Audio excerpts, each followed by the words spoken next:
Formalizar un acordo de diálogo social. Estos dous programas de reactivación de emprego, tanto para os mozos e mozas como para os parados de longa duración, teñen 4 eixos fundamentais. Primeiro, a mellora da intermediación, a través de contratación de técnicos especializados para un apoio especializado destes dous colectivos, mozas e mozas sin emprego e parados de longa duración. En segundo lugar, unha mellora da empregabilidade,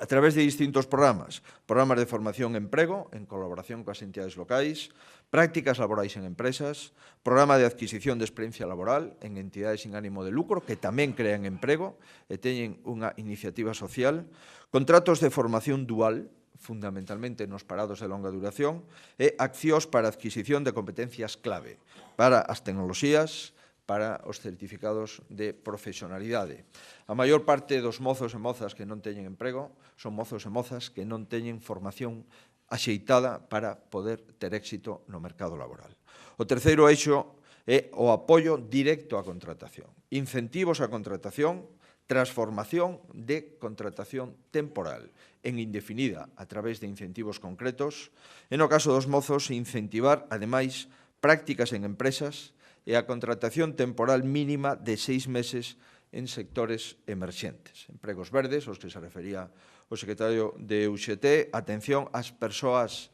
no ámbito social, na innovación, en definitiva, sectores emerxentes. E último, se refire ao fomento do emprego, a través de axudas directas á constitución de proxectos empresariais, a constitución de cooperativas e tamén a través de apoio e asesoramento.